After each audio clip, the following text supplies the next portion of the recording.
예수님께서 공생애가 거짓 끝날 무렵에 제자들에게 오늘 하신 말씀이 오늘 본문이 되겠습니다. 우리가 어린 아이들도 세상에 태어나면 부모님의 보호가 차이가 있습니다. 어릴 때는 잘 먹고 잘 자거라 그래서 전적인 보호가 있어요. 그리고 조금 크면 학교 가라 그래가지고 가방 싸가지고 학교 가라. 공부해라. 조금 더 있다가 보면 운동해라. 배 나온다. 이렇게 하면서 조금 더 있다가 보면 직장 들어가라. 뭐 해라 해가지고 늘 보호하는 건 나이에 의해서 달라요. 그리고 어른이 되면은 의무감이 딱 주어져서 또 직장도 다녀야 되고 또 의무도 다 해야 되잖아요. 그런 것처럼 성경에도 보면은 예수님이 처음에는 먹여주고 가르쳐주고 인도해주고 그렇게 했어요. 그래서 따라다니면서도 너무 좋았어요. 강야에 가도 어려운 문제가 없고 다 주님이 해결해 주었으니까요. 그러나 예수님께서 공생애 끝날 무렵에 이제는 하나님의 나라 가야 된단 말이에요. 그러니까 예수님이 제자들을 모아놓고 가르친 내용이 오늘 본문인데 내가 이것을 너희에게 이르면 너희로 실족지 않게 하려 함이니 그랬지. 너희는 실족할 수밖에 없는 환경이 온다는 거죠. 왜 그러냐 하면은 사람들이 너희를 출교할 뿐 아니라 때가 이르면 물어 너희를 죽이는 자가 생각하기를 이것이 하나님을 섬기는 일이라고 하리라. 잘못된 사람이 잘된 사람들을 잘못됐다고 죽이는 거예요. 성경에 보면 막 스데반을 죽이잖아요. 왜? 그들이 하나님을 섬긴다고 하면서 율법을 어겼다고 해가지고 스데반도 죽이고 사도들을 몰아붙이고 심지어 예수님까지 죽이는 거죠. 그러면 그런 때가 온다. 그런 때가 오는데 그들이 이런 일을 할 것이다 하는 이유는 아버지와 나를 알지 못하기 때문이다. 아버지와 나를 알지 못하는 사람들이 너희를 심하게 박해하는 때가 온다.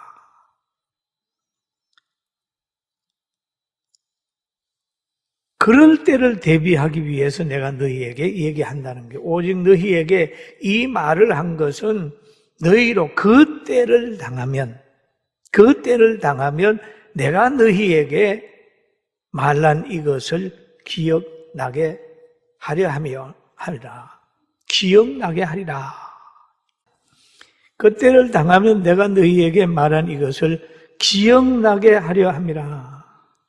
처음부터 이 말을 하지 아니한 것은 내가 너와 함께 있었음이라.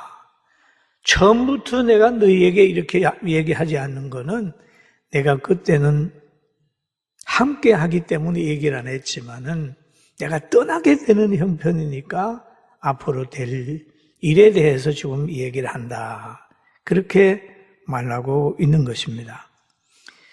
여기에서 보니까 그 때를 당하면 내가 너희에게 말한 이것이 생각나게 하려 함이요. 그래야 이기지 않습니까? 그래서 우리는 예수님의 말씀을 늘 기억을 해야 돼요. 어릴 때 하나님의 말씀을 배워야 기준이 세는데 어릴 때 하나님의 말씀을 배우지 않고 세상의 모든 것을 가지고 하다 보면 노력하지 않고 수입이 많은 것을 사랑하게 되고 수고하지 않고 뭔가를 얻으려고 그러고 씨 뿌리지 않고 거두려고 하는 가치관 때문에 세상이 혼돈스러운 겁니다. 여러분 혹시 하나님의 말씀이 마음에 안 들거든 내가 이 지식을 가지게 된 이유를 살펴서 학교에서나 누구한테 잘못 들은 것이 없는지를 다시 한번 분별해서 새롭게 시작하게 되기를 주의 이름으로 축원합니다. 그 동리에는 종이 가서 가르친 그것이 바로 바른 선생님을 배척하는 환경을 만들게 됐다라고 하는 이 시대적 교훈이 있는 것입니다. 그래서 오늘 여기에서 배우면은 교육이 얼마나 중요하다는 걸 우리가 생각을 하게 되고 또 예수님도 제자들이 미래에 여러 가지 어려움 당하기를 원치 않기 때문에 일어날 일을 얘기하잖아요. 말세에 사랑이 식어진다. 사람을 믿지 못하게 될 거다. 저처에 기근과 지진이 일어난다. 전쟁이 일어난다. 주님이 예언한 내용들이 많이 있지 않습니까? 여러분, 인간의 육체는 자연식으로 건강 회복한다면 우리가 행복하게 사는 것은 하나님의 말씀 안에 행복이 있어요. 할렐루야.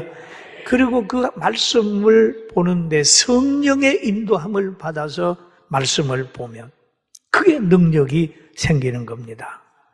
그래서 여기에 보면 내가 지금 나를 보내신 이에게로 가는데 라고 하는 5절의 얘기를 하고 있어요.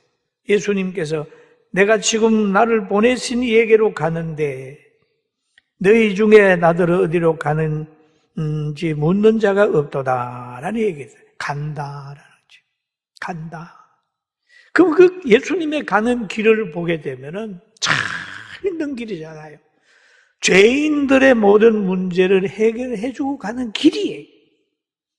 박해가 있고 대적이 있고 십자가가 있고 고난이 있는 거예요.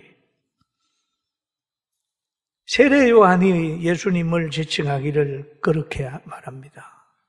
예수님이 오셨을 때 요한이 예수께서 자기에게 나오심을 보고 이르시되 보라 세상 죄를 지고 가는 하나님의 어린 양이로다. 하나님의 어린 양으로 오셨어요. 응? 오셨어요. 그러면 제물로 오셨어요. 예수님이 하나님의 나라 가는 것은 우리의 모든 구원의 문제를 완성시키고 가시는 거예요. 굉장히 좋은 사건이에요. 그런데 요한복음 16장 6절에 보니까 이렇게 얘기를 하죠.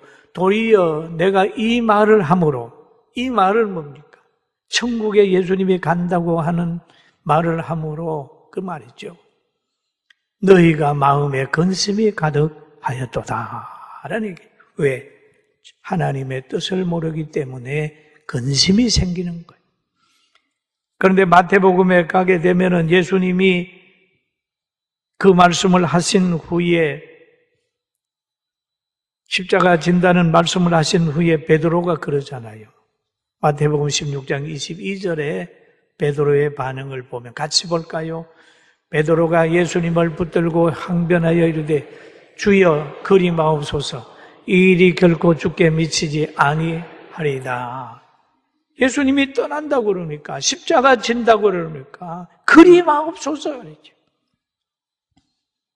이 일은 결코 주께 미치지 아니하리이다. 예수님이 십자가 지는 것을 반대하는 거예요. 이 말은 베드로의 뜨거운 사랑의 표현입니다. 스승이 십자가 진다고 그러니까 얼마나 마음 아파요.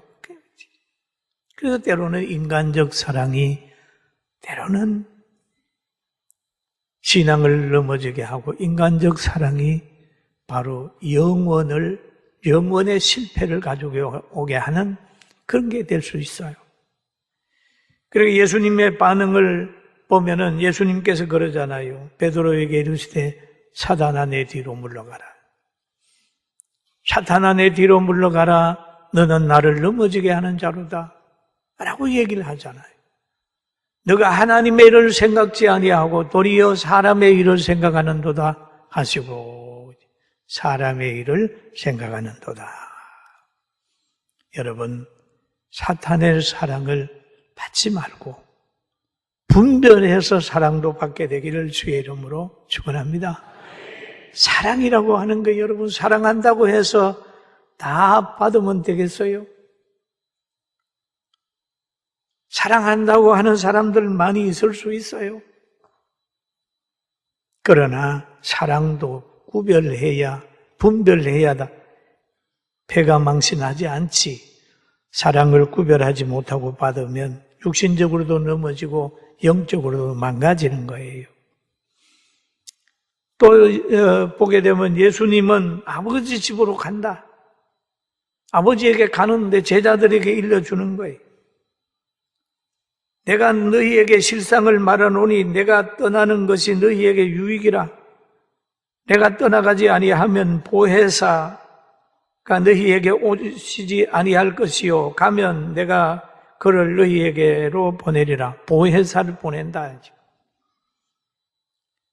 내가 떠나서 보혜사를 보낸다. 십자가 지고 부활해서 천국 가신 성천하신 후에 보혜사를 보냈습니다. 보혜사는 성령이에요. 그래서 떠나기 전에 하신 말씀이 예루살렘을 떠나지 말고 아버지의 약속하신 성령을 받아라, 기다려라 라고 얘기를 하고 있어요. 보혜사 곧 아버지께서 내 이름으로 보내신 성령 그가 너희에게 모든 것을 가르치고 내가 너희에게 모든 것을 생각나게 하리라. 가르치고 생각나게 하리라 라고 얘기를 했어요. 여러분, 하나님이 여러분과 저에게 가르친 내용이 뭡니까? 세상에 살아가면 빛과 소금의 역할을 감당을 하고 가정에서는 부부간에 서로 사랑하고 존중하고 자녀를 하나님의 말씀으로 가르치고 하나님의 은혜 기강으로 사용한 부모님을 공경하라는 거죠. 그리고 생육하고 번성하고 열심히 땀 흘려서 먹을 것을 얻게 되고 모든 악은 모양이라도 버리고 선한 일을 해라. 그 성령께서 가르치는 거야. 성령 받으면 어떤 현상이 오느냐 하면 분별의 역사가 나타나는데 8절에 보면 그가 와서 죄에 대하여 의에 대하여 심판에 대하여 세상을 책망하리라 라고 했습니다. 여러분, 성령을 받으면 죄가 분별이 되는데 어떤 사람을 만나서 여러분 오래 대화를 해보십시오. 그런데 그것이 죄인지 언지도 모르지만 성령 받은 사람은 마음에 느껴집니다. 내 이래 살아서 안 되는데. 그리고 성령 받은 사람은 죄인들, 불신앙을 가진 사람하고 오래 있으면 마음에 답답하고 허전함이 있어요. 분위기로 느껴져요. 그리고 의로운 일을 하고 기도하는 사람 만나면 마음이 환해지고 산뜻해지고 희망이 생기는. 여러분 교회 갔다 오면 왠지 모르게 얻는 건 없는 것 같은데 나가면 힘이 생기잖아요. 이 성령 받은 증거예요. 할렐루야. 아멘. 죄가 분별이 되고 의가 분별이 되는 거예요. 뭔가 선을 행하고 나면 마음속에 막 즐거움이 오는 거예요. 그리고 세상을 책망하는 게 됩니다. 여기 보면 귀신들은 늘 거짓말하는데 성령 받은 사람은 그걸 분별을 하는 거예요. 성령이 임하게 되게 되면 죄에 대하여 의에 대하여 심판에 대하여 알게 되고 또 죄와 의에 대해서 알게 되고 분별이 되는 거죠. 구약에도 그랬어요. 하나님의 말씀을 바르게 믿고 가는 젊은 선지자가 있는데 늙은 선지자가 와가지고 나도 선지자다. 하나님이 너를 대접하라고 그랬어. 이래가지고 했더니 젊은 선지자가 미혹을 받아가지고 하나님 말씀을 어기게 되니까 길거리에서 사자를 만나가지고 죽지 않습니까? 우리가 가는 앞길에도 이렇게 잘못된 사람들이 우리를 유혹할 때가 있어요. 그럴 때도 흔들림이 없이 예수 그리스도 나의 구주로 믿고 하나님 말씀을 끝까지 붙들고 가게 되길 주의 이름으로 축원합니다. 에덴 동산에서도 뱀이 들어온다는 말이에요. 그런데 교회에는 안 들어오겠어요? 여러분에게는 안 들어오겠어요? 들어올 수 있어요. 이럴 때라도 순수하게 하나님의 말씀을 강하게 의지하면서 사랑으로 무장해 나아가게 되길 주의 이름으로 축원합니다. 에덴 동산에서는 명예욕으로 왔던 삼손이라는 사람 보세요. 얼마나 하나님이 사명도 주고 그에게 건강도 줬지만 힘도 줬지만은 여자의 유혹을 받아가지고 그만 하나님이 하지 말라고 하는 거, 깎지 말라고 하는 머리를 깎음으로 해가지고 하나님이 그에게 다른 사람에게 주지 않았던 그 큰 힘을 줬는데 그걸 없애버렸어요. 그러니까 블레셋의 사람에게 잡혀가가지고 눈알이 빠지고 가장 패가 망신하게 됐어요.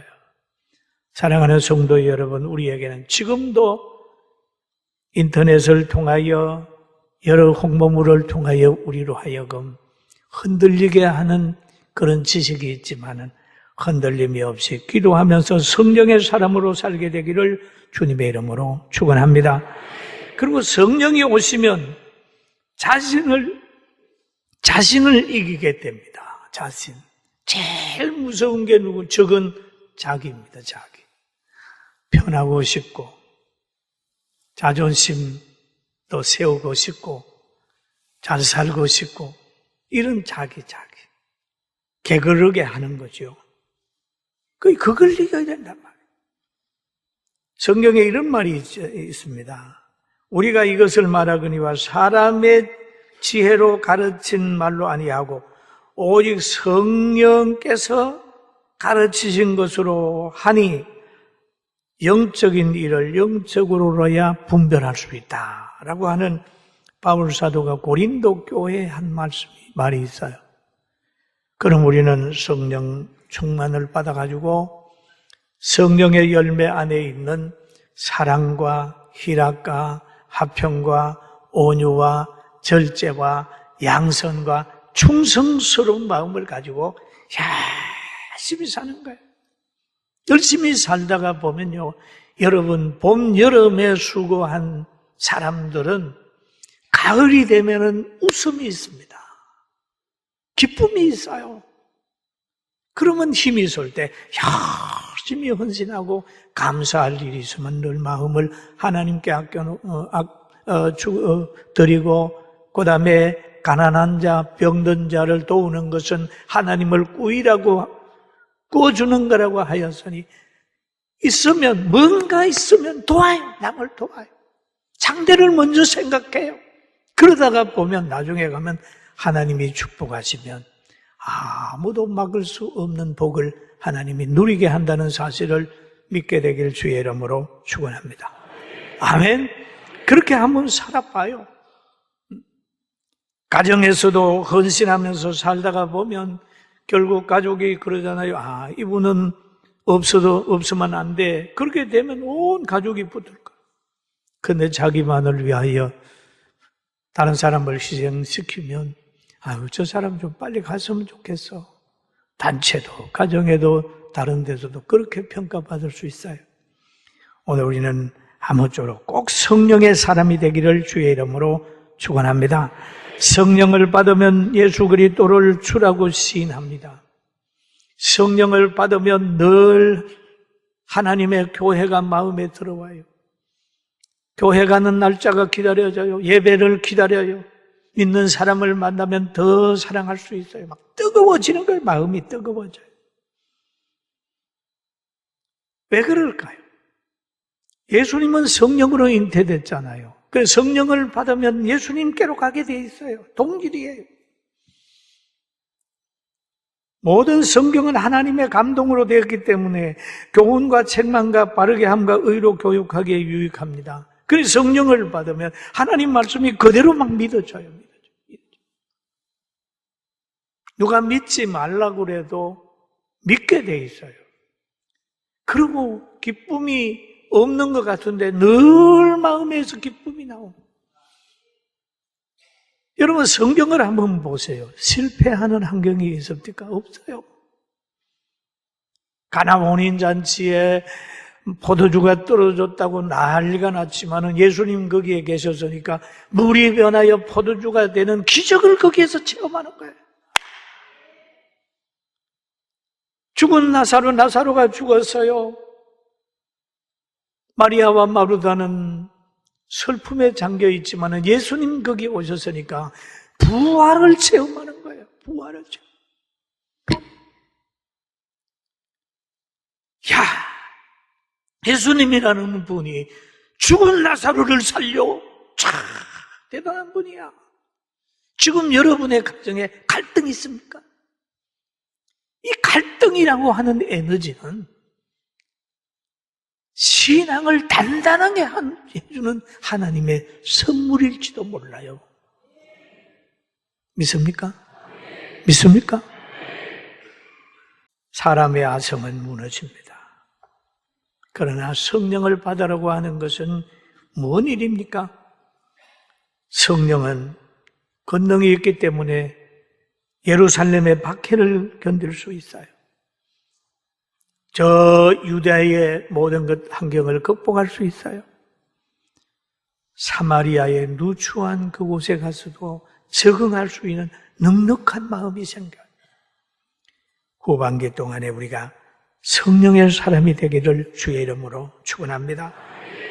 내 그가가 내 영광으로 나타내리니 내 것을 가지고 너희에게 알리시겠습니다. 예수님은 제자들에게 말하는 거예요. 너희가 지금은 못해. 그러나 보혜사가 오면 할 수 있어. 성령이 오면 할 수 있어. 염려하지 마. 내가 가는 거 염려하지 마. 보혜사가 와. 그러지 않습니까? 여러분, 나는 뭘 못해? 힘들어. 병들어서 나는 물질도 없고 아무것도 없어. 그렇게 생각드는 사람이 있으면 성령을 받고 다시 시작합시다. 할렐루야. 그러면 자족이라고 하는 게 생길 뿐 아니라 범사에 감사가 생겨나는 거예요. 전체 감사. 포도주 떨어지는 거 감사의 조건. 풍랑 만나는 거 감사의 조건. 죽은 나사로가 죽은 거 감사의 조건. 다 기적을 체험하는 환경인데 하나님께서 우리 가정에 우리들에게도 기적을 주기 위해서 변화의 기쁨을 얻게 하기 위하여 연단하시는 줄 알고 기도로 극복하게 되기를 주의 이름으로 축원합니다. 축원합니다.